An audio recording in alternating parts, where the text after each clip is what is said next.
What you're about to hear wasn't meant for anyone. Not my friends, not my family, definitely not my ex-wife. But since I was forced to live, it might as well hear it. The moment the doors opened and I heard the clink of glasses, I knew I had made a mistake. No, not just any mistake. A full-body cringing, soul-choking, regret so deep it tastes like battery acid kind of mistake. The kind of mistake you don't walk away from clean. The kind you carry in your chest like a splintered rib. You see, the only reason I went to this annual partner networking mixer was because my new manager, Glenn, who wears sunglasses indoors and calls PowerPoint slides battle decks, told me I needed to be seen. That's ironic because that night, I was seen by the last person on this earth I ever wanted to see me. 3 years ago, I vanished. Not in a cool, mysterious way. More like a weeping box packing, please don't do this way. I shut off the lights in my marriage, in my home, in myself, and walked out before she could finish saying, "This isn't working." I went silent, deleted my socials, left the city, changed my job. I started over like I'd never existed. And I was doing okay, kind of. I still talk to walls sometimes. Still got this weird flutter in my stomach every time someone said her name, which thankfully wasn't often. How many women do you know named Fern? But at that mixer, none of that mattered because she was there. I was halfway through pretending to sip warm Chardonnay and avoiding eye contact with the CEO when I turned. There she was laughing, talking, standing in heels.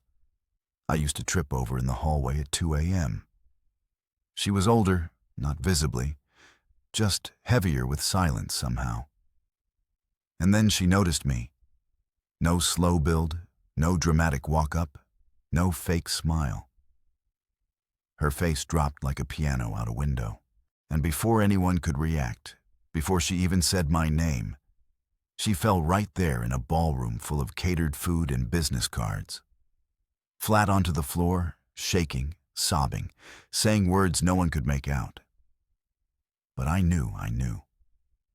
She was trying to apologize or explain or undo everything with her mouth because time sure wasn't helping her anymore. And I just stood there holding a plate of roasted squash and goat cheese medallions, watching her collapse like a tower of regret, feeling every stare in the room melt my skin.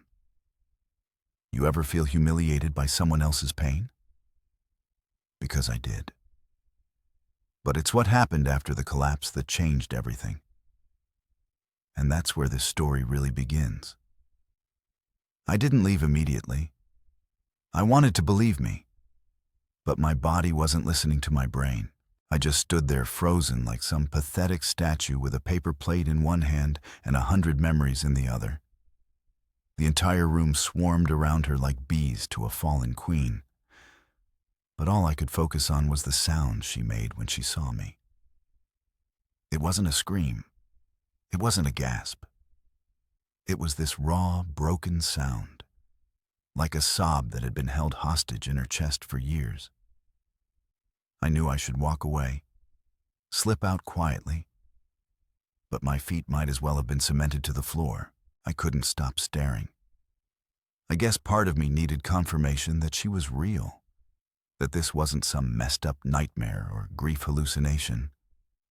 But it was real. Too real.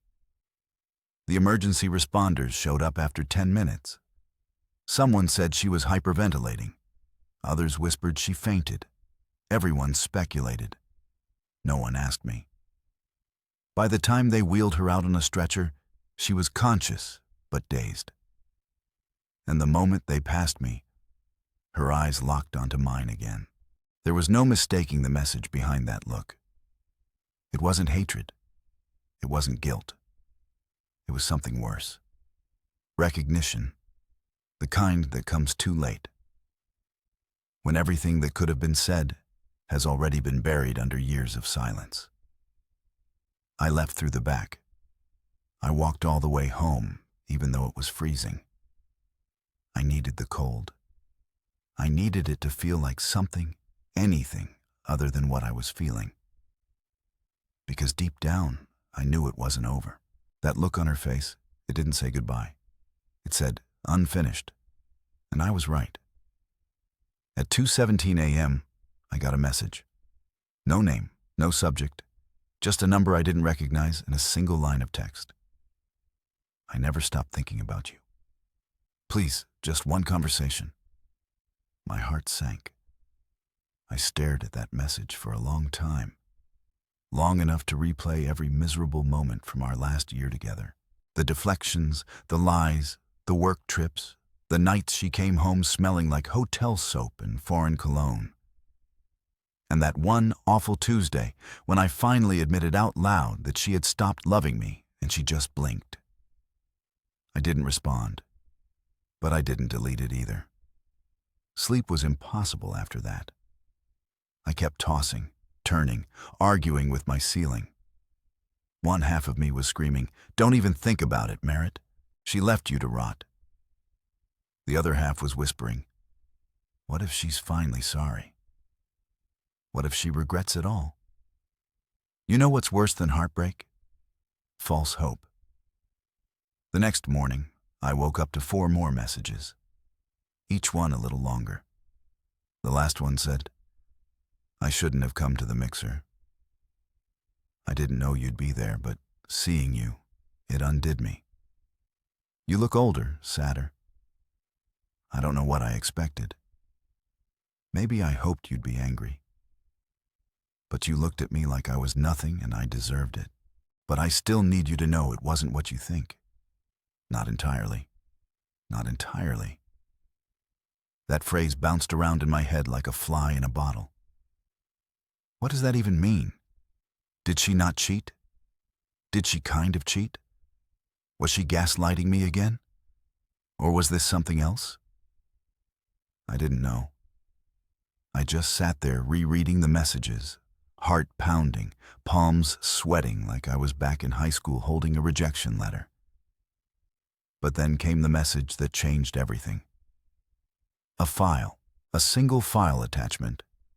No explanation, no preview, just the words. "Please watch this. It's the only truth I have left."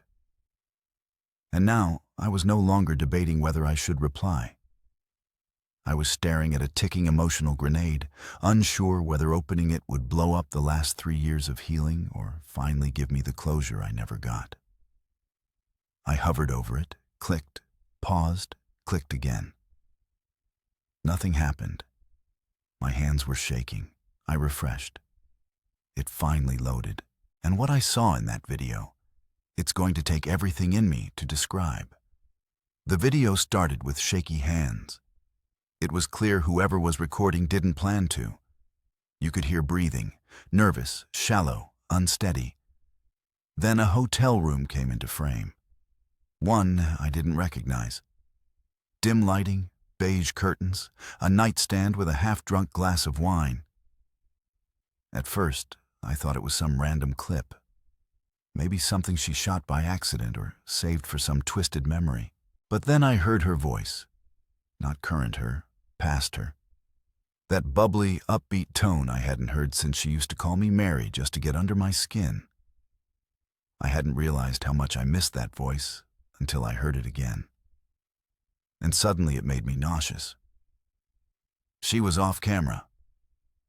"Okay, so I hit record," she said, laughing nervously. "This is insane.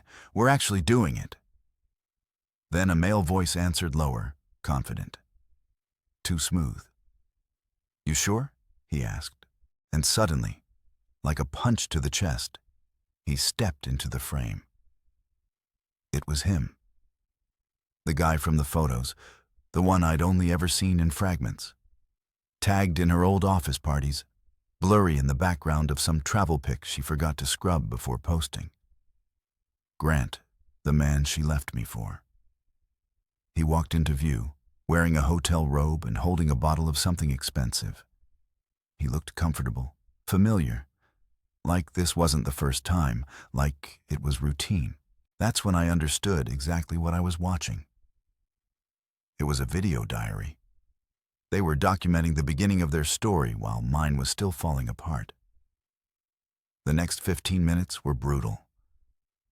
I watched them giggle, toast to their new chapter, kiss on camera like they were starring in their own romance movie. She talked about how she couldn't keep living a lie and how Merritt will be okay. He always is. He's so soft. He'll move on. Software, that word hit harder than any insult. She said it like it was something to pity, like kindness was a disease I never got over. She kept saying how I deserved someone gentler, how I cared too much too often about the wrong things. Grant didn't even pretend to sympathize.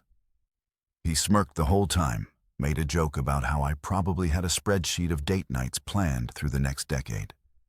And she laughed, that warm, stupid laugh that used to be my favorite sound in the world. But then something changed. Around the 16-minute mark, the vibe shifted. The camera shook, the lighting darkened, the smiles faded. She was crying. "I think I made a mistake," she said, rubbing her face. "You told me it would feel right, that it would feel like freedom. But I miss him.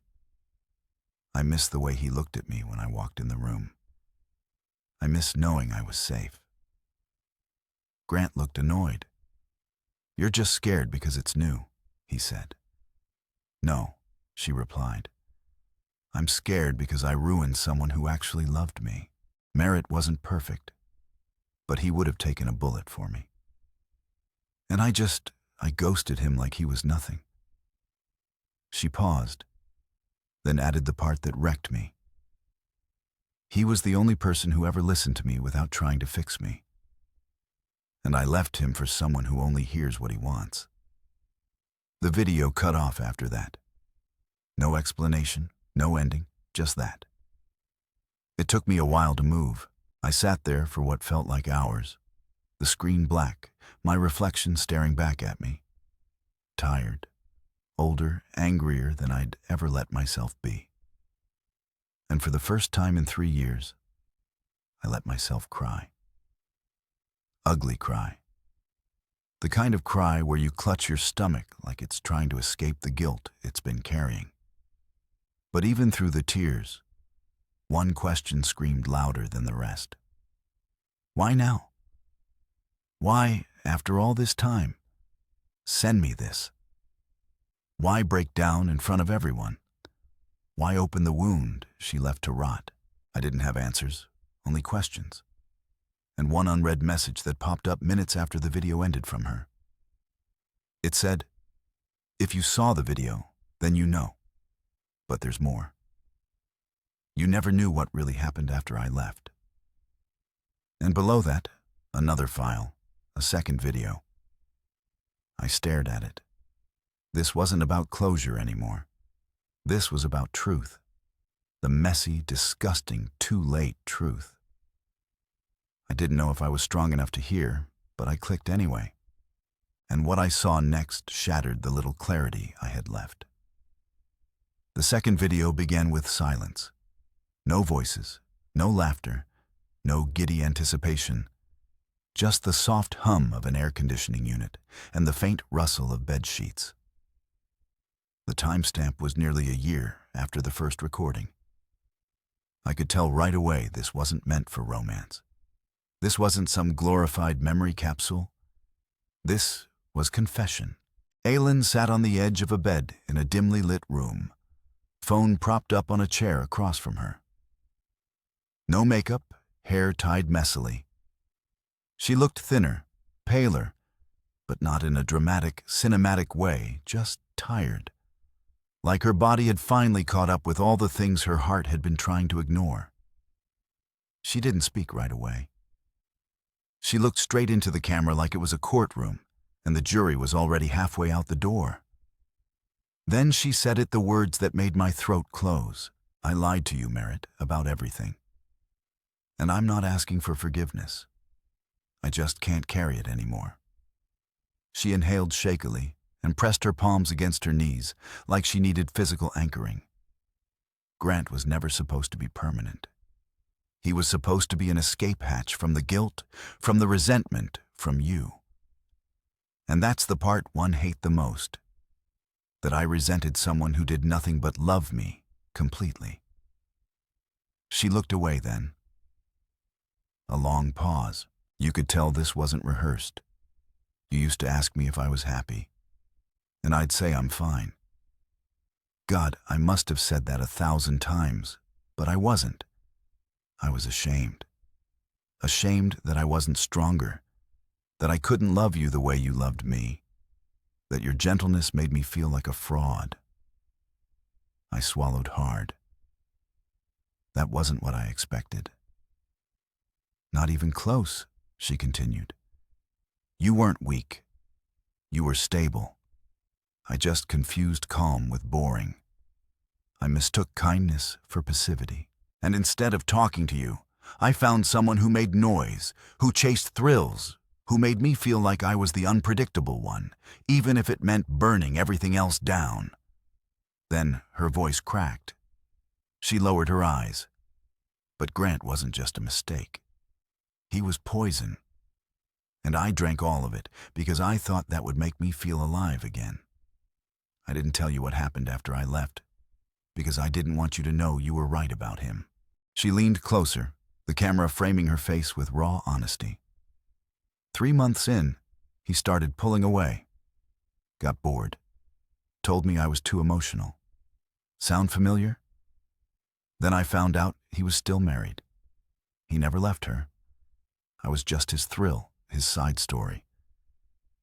Tears began to stream down her cheeks now, but she didn't flinch. She kept going. When I found out, I wanted to call you. I had the phone in my hand. But then I saw the damage I'd caused. You disappeared. No online footprint, no mutual contacts. You didn't even leave a trail. I realized I didn't just lose you. I made sure there was no version of you left that I was allowed to know. She wiped her eyes, trying to hold it together. I was so angry when I saw you last night. Not because you ignored me, but because you looked okay. You looked like a man who didn't need the apology anymore. And that terrified me. Then, just before the video ended, she said one final thing, and it cracked the last little piece of armor I had left. You once told me that even if I walked away, you'd still root for my happiness. And I spat on that. I don't deserve your forgiveness. But I do need you to know I never stopped loving you. I just didn't know how to show it without destroying everything. The screen went black.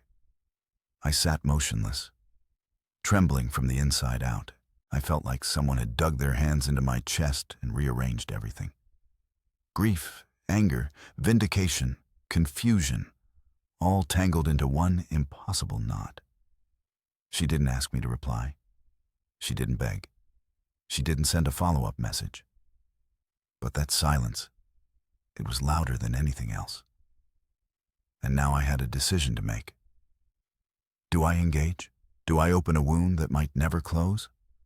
Or do I finally truly walk away? I didn't have an answer yet, but I knew where I was going.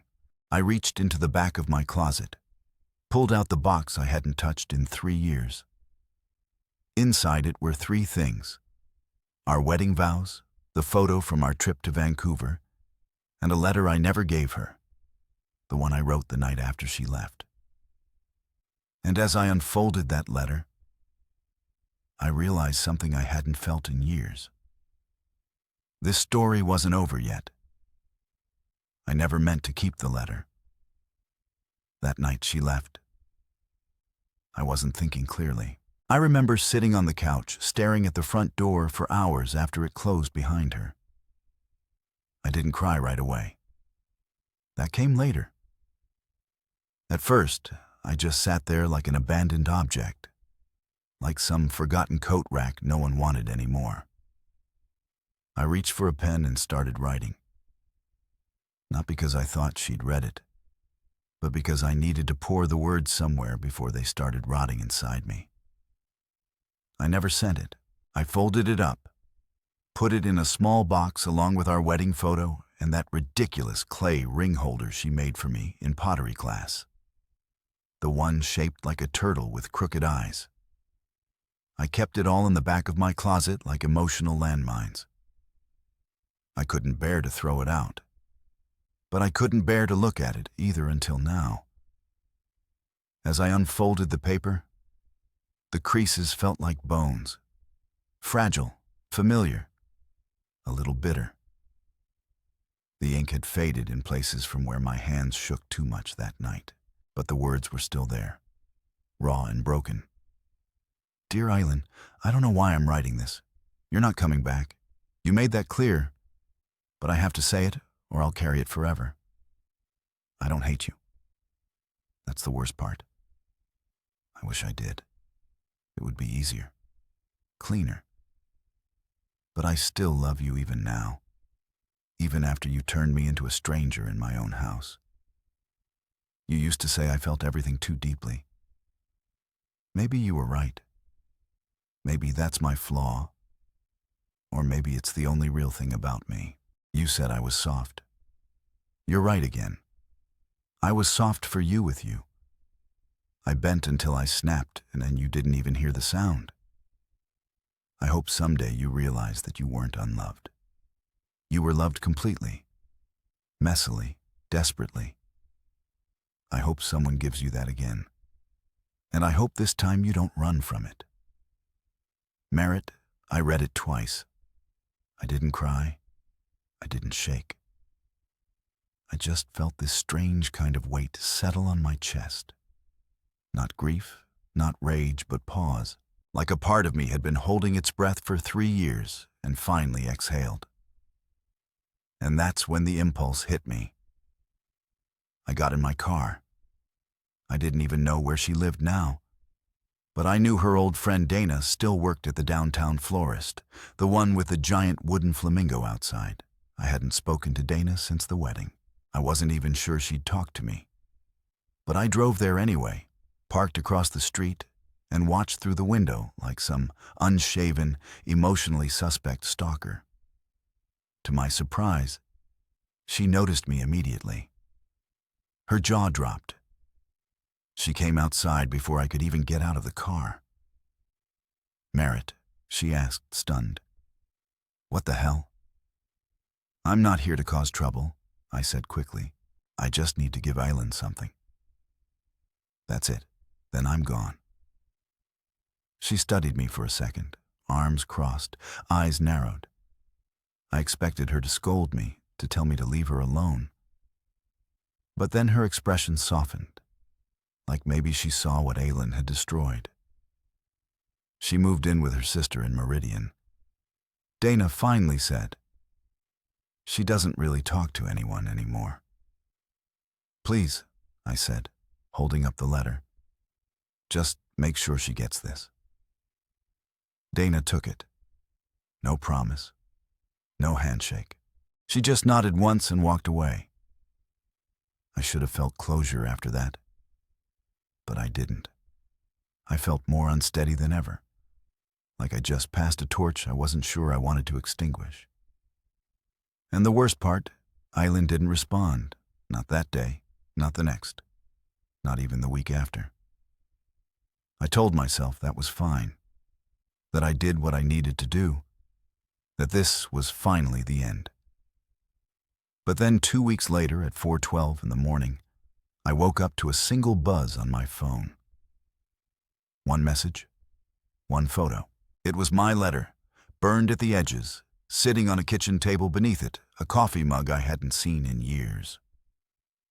It was mine, the blue one that said, "World's Softest Man." And her caption, "You think I don't deserve your words, but I've read them 27 times. Come see what I did with them." I wish I could say I hesitated, that I stood at my front door for hours with keys in hand, trying to decide whether to go, that I paced the floor and debated with myself, weighing caution against curiosity, maturity against madness. But the truth, I got dressed and left in under 5 minutes. There was something in that photo that reached deeper than the messages or the videos. That mug. That stupid mug. I hadn't seen it since she threw it across the room during our final argument, shattering it like it had dared to hold too many memories. I assumed she tossed it. I assumed she tossed everything. But there it was, somehow whole, sitting next to a burned letter I never expected her to read, let alone preserve. And her words, "Come see what I did with them." They weren't just a message. They were a dare, a doorway. And even though every rational part of me screamed, "Don't do this," I went anyway. Meridian is only 40 minutes from Boise, but the drive felt like crossing into another lifetime. The address Dana had written on a napkin led me to a quiet cul-de-sac of modest single-story homes, tucked behind a row of pine trees. Everything was still, not eerie, just deliberate, like the neighborhood itself was holding its breath. I parked a few houses down and walked the rest of the way, let her thin nerves unraveling with every step. Her sister's house had peeling white shutters and a porch light flickering like it was struggling to stay present. Before I could even knock, the door opened. Aylin stood there barefoot, wearing an oversized hoodie and pajama pants. Her hair was up, glasses slightly crooked, as if I had caught her mid-thought. She looked like someone who'd been up all night and someone who didn't expect I'd actually come. We stared at each other in the doorway for too long. Then she quietly said, "Come in, please." The house smelled like cinnamon and something citrusy, maybe orange peels and boiling water, something comforting but unfamiliar. I followed her through a narrow hallway into a small kitchen where the photo had been taken. The table was cleared now, except for a small ceramic bowl and a notebook, my handwriting peeking from between its pages. I didn't sit. I couldn't. My body was vibrating with too many questions. "What is this?" I finally asked. She didn't answer. Instead, she walked over to a cabinet and pulled out a box. She opened it gently and tilted it toward me. Inside were scraps, pieces of our life. Literal physical pieces, torn up ticket stubs from our first trip to Seattle. A grocery list in my handwriting with a heart doodled at the top. The corner of a birthday card I thought she'd thrown away. And tucked beneath all of that, a photo, one I'd never seen before, of me asleep on the couch, holding our old cat Basil, my head tilted at an angle I didn't know anyone had captured. I was speechless. I kept everything.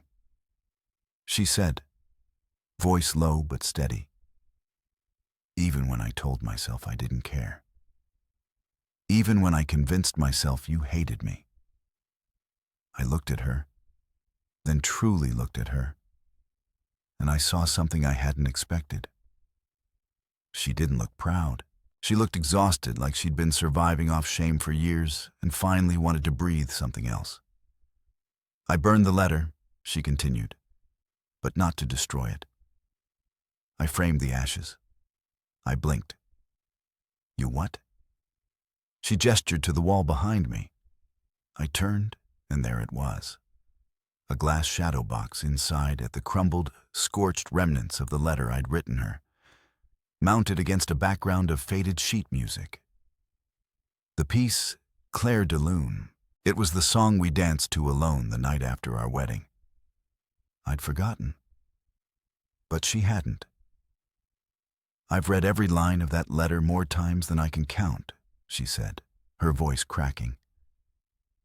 "I memorized the way you said I was soft, like it was both a wound and a blessing. I don't deserve another chance, Merritt. I know that. But I couldn't pretend anymore that I moved on because I didn't. I felt 1,000 things at once. Rage, grief, longing, and under all of it, this unbearable weight of knowing. Knowing that she wasn't lying. Not now. But before I could say anything, she added one more sentence. One that pulled the rug out from beneath everything I thought I knew. You never knew the full reason I left. It wasn't just Grant. It wasn't just the boredom. It was something I kept from you. Something I thought would break you if you found out. I took a step back, my stomach hollowing. What are you talking about? I asked. She looked down, hands clenched into fists. I was pregnant, Merritt. And I didn't know who the father was. Silence. Actual terrifying silence. The room didn't spin. It collapsed. Everything I thought this was, a failed marriage, a bad decision, betrayal, loneliness, it had all just cracked open to reveal a deeper rod I never saw coming. I turned toward the door. I couldn't breathe. I couldn't feel. Behind me, I heard her whisper, "Wait, please. That's not the end of it." But I was already halfway out the door because whatever truth she was about to tell me next, I wasn't sure I wanted to hear it. I didn't sleep that night. I didn't go home either. I ended up parked in a grocery store lot, engine off, phone face down, hands gripping the steering wheel like it was the only thing anchoring me to earth. I watched delivery trucks pull in and out of the loading dock for hours, watching people move through life with purpose while I sat there unraveling like wet rope. Pregnant. She was pregnant. And she didn't know who the father was. And she didn't tell me. Not then. Not ever. I had spent 3 years mourning the death of a marriage. And now out of nowhere, I was mourning the ghost of a child I never got the chance to know existed. I couldn't cry. I think I'd exhausted whatever emotional reservoir I had left. But there was a hollowness in my chest that felt like it could swallow the entire car. And beneath all of it was one haunting question. Why now? Why confess this now? By morning, my limbs felt like they belonged to someone else. I didn't even realize I'd driven back until I saw her sister's porch in my headlights again. I hated myself for coming back. But I hated the idea of not knowing more. Even worse, she opened the door before I could knock. No makeup this time, just swollen eyes and a bandaged thumb. I later found out she'd broken a glass after I left. She didn't say hi, just stepped aside and let me in. We sat in silence for a few minutes at that same kitchen table, the ghost of last night's conversation still floating between us like smoke. Then finally, she spoke. I was 7 weeks along when I found out. I didn't tell you because I thought I'd already ruined us. And part of me was terrified it wasn't yours. My voice was when I answered. And was it? She stared at her hands, trembling. I don't know. That 3-word sentence landed like a wrecking ball in the center of the room, but she didn't stop there. I scheduled an appointment to terminate. I didn't tell anyone, not even Grant. I told myself it was mercy. Mercy for you. Mercy for the baby. Mercy for whatever version of myself. Still believed I could be a good person. But the truth. She looked up at me then, eyes bloodshot but steady. I was just afraid. Afraid of having to look at a child and wonder every single day if they were the proof of the worst mistake I ever made. I wanted to yell, to scream, to stand and flip the table and ask her what gave her the right to choose silence over honesty. But all I could do was whisper, "You should have told me." She nodded. I know. I've lived with that sentence in my head every day since. And then she told me the part that broke something in me I didn't even know was still intact. I miscarried. It was the tone that did it. Flat restrained, like she'd rehearsed it so many times that she didn't know how to say it with emotion anymore. I didn't know what to do. I didn't know how to comfort her or if I even should. I just sat there staring at the cracks in the tabletop while she exhaled years of buried shame into the still air around us. "I went through it alone," she said. "Grant never knew. You never knew. My sister helped me to the hospital and back. And for a long time, I thought I deserved that. The pain, the blood, the silence. I thought it was punishment for choosing chaos over calm. And then she said something I never expected. Not from her. I loved you, Merritt. I really did. But I was never taught how to sit still with love. I only knew how to chase the parts that burned. We sat for what felt like forever. Two people surrounded by the debris of what might have been. Not speaking, not touching, just breathing the same air like it might be the last time. Eventually, I stood to leave. I didn't say goodbye. I didn't say anything. But just as I reached the door, she said one final thing, so soft I almost missed it. "There's one more thing I need to show you." I turned. She pulled a small envelope from the counter and handed it to me. Inside was a letter dated a month before the company mixer, before she saw me and collapsed in that hotel ballroom. It read, "I don't expect you to ever forgive me, but I need to tell you what I've done. Not for redemption, just for truth. I'm mailing this to your old address in case some part of the universe thinks I deserve even that much of a chance." It was her original confession, written before she even knew I was alive, in the same state. I had spent 3 years building a wall so tall that I never realized she had tried. Quietly, imperfectly, but genuinely, to break through it. She hadn't sent it. Maybe out of fear. Maybe because she thought it wouldn't matter. But now it did. I left without saying a word. The letter clutched in my fist. My stomach knotted with emotions too complicated to name. This wasn't closure. It was something messier, more real. And I still hadn't decided what I was going to do with it. It's strange how something so broken can still echo beauty when you least expect it. I spent the next few days walking in circles, literally and emotionally. I'd take long routes home from work, pass by unfamiliar blocks, drink too much coffee, listen to old playlists I hadn't touched in years.